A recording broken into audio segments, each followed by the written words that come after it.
Michael Orsillo was the founder and the first CEO of EMI. He was a structural engineer, but felt he had a calling to some sort of ministry. And to having gone to Bible school then, he found himself back in the engineering world, working in the professional consulting day-to-day work, and wondered why. In 1981, he went as a chaperone with a youth team doing short-term mission outreach in Saipan in the South Pacific. And while he was there, the local people were looking for advice as to how to rebuild better as the result of a typhoon that had ravaged the island recently. And he was able to give that kind of guidance just because of the skills that he brought with him as a result of who he was, right on that trip. And it was on the plane trip home that God birthed the vision in his heart of taking design professionals into the developing world. This was in the early years of the development of the short-term trip as a missions model, where Westerners had the time and the resources and the ability to mobilize and to go abroad and do this sort of volunteer service work. Michael definitely saw it as a way to mobilize engineers. He began to develop relationships and build connections with missionaries and churches overseas, and many of them were nearby in Central America. The early work of EMI was largely in Guatemala and Haiti, and it was relatively easy to mobilize a team quickly. A team could go to a project site, do the work, and return home all in about a week. It was quick, easy, and pretty simple. It worked very well.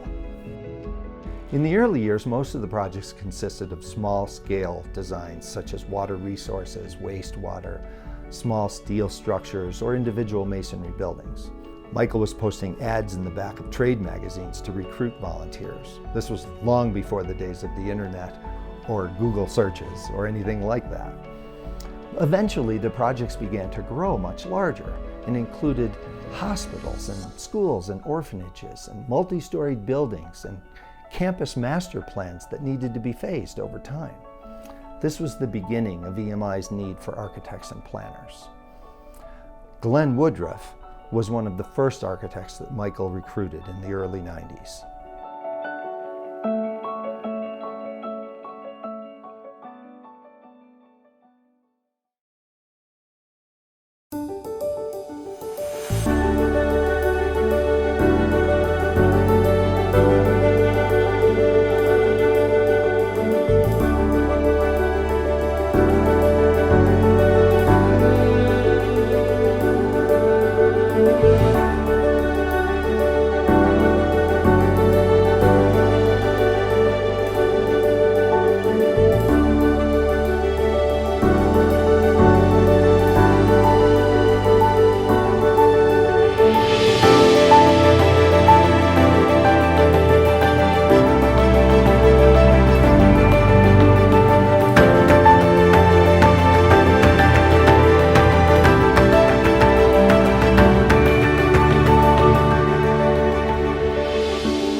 Glenn first heard about EMI when he received a letter inviting him to join a trip with design professionals who were going to Haiti.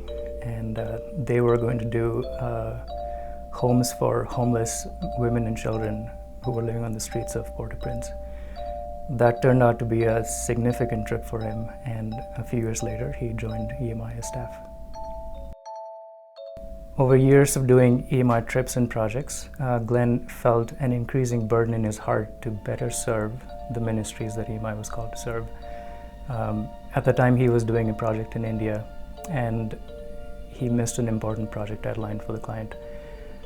In frustration, he cried out to God, and God answered, "Go there and do there what you do here."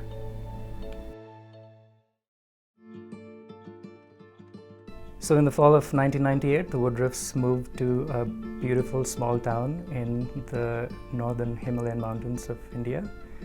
And God provided a strong Christian community of both Indian and Western people who had a heart for missions, and also a house on the top of the hill that would serve as the office and residence for the staff and interns that would come through EMI India over the next few years.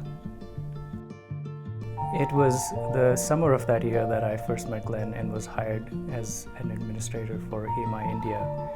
And I remember Glenn describing what EMI does, and I don't think I really understood what EMI was all about. But it was clear to me that God really wanted me to be a part of this. This experiment was the beginning of the vision to have EMI offices around the world. It wasn't easy starting on this path. Communications, finances, legal setups, there were a lot of logistical hurdles to building an office halfway around the world. In the first couple of years of EMI India, we did more than 35 projects all over India, including serving local ministries in the town we lived in. We had interns coming for internships, we had volunteers signing up for project trips, and the vision to go there and do there what you do here was up and running. When Glenn returned to the US to become EMI's CEO, he brought with him the heart of establishing the India office and infused it into EMI's trajectory. And right away we were starting offices around the world, and EMI experienced a major growth spurt, and eventually we started feeling the growing pains as well.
Jim Hall had been a volunteer with EMI from his first decade, and then he served as staff in the early 90s, but left to move to Uzbekistan with his family to oversee the construction of an eye hospital, which he had designed as part of an EMI project team.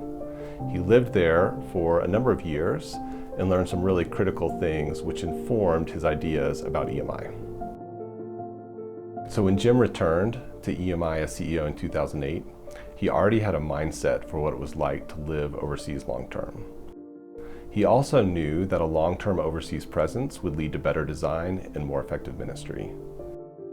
He knew that a staff member who was willing to go would need both spiritual and emotional support to be in a healthy position to live overseas for the long term. Jim worked well with office directors. He focused a lot of his time on mentoring and encouraging them. He also saw overseas ministries as a great opportunity for connection, and he wanted all the staff of EMI to be connected with the work EMI was doing at other locations. At this point, EMI was growing from a pretty small organization to a much larger one. It needed some guidelines for how to care for its people beyond the way a family just normally does. And it was kind of a time of maturing for EMI. We'd gone through a number of years where we were focused on growth, and we just needed someone to say, we need to slow down to get healthy, and then we can do better design.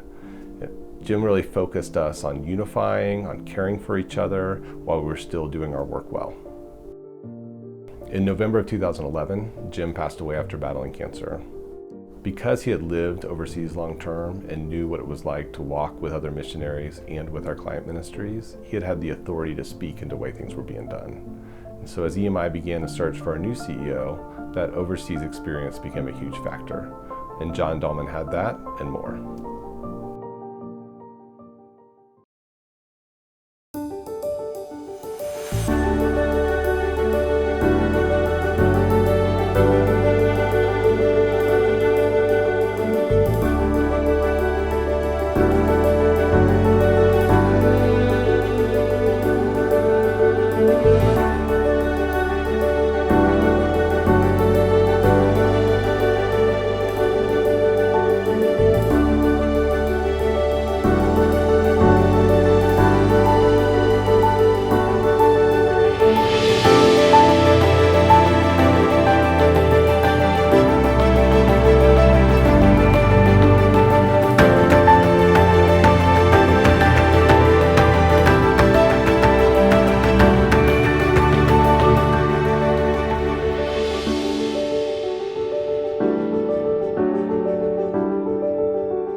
Early in his career, John went to West Africa as a missionary engineer.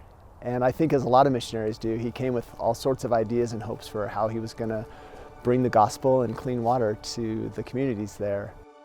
And like a lot of other missionaries, he ran into all sorts of walls and obstacles that really led him to a place where he had to say, either I just keep banging myself up against this continent and coming away bloody, or I figure out a way to make adjustments and have an impact here.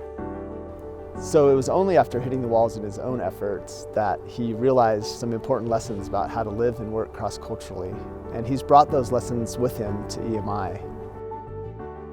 What John brought to EMI is a passion for missions as all people to all places. And it's more than just about diversity. It's about the biblical concept of every tribe, tongue, and nation being a part of the kingdom of God. And we see it as critical to our work.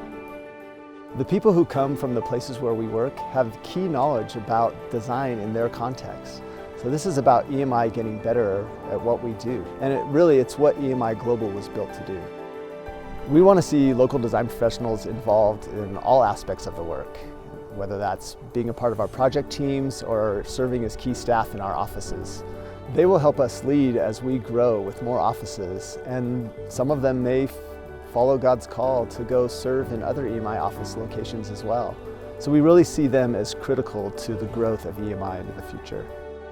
All people to all places also means that we want to be in discipleship with and learning from those who are different from us. And we had already seen where a number of our staff had a growing desire to be more directly involved in advancing the gospel. We'd always done the support side through our design work, but we knew as individual disciples that God had more for us in getting involved in the communities where we worked. So when John brought the core value of discipleship to EMI, that really was a great way of encouraging our staff in this direction, but they were already sensing God was leading them. Back in 1982, I don't think anyone would have ever envisioned what God might do with this tiny ministry called EMI. From short-term mission trips to now having staff serving at locations all over the world, EMI has truly become all people to all places. It's an exciting time, and we're just excited to see where God might lead us next.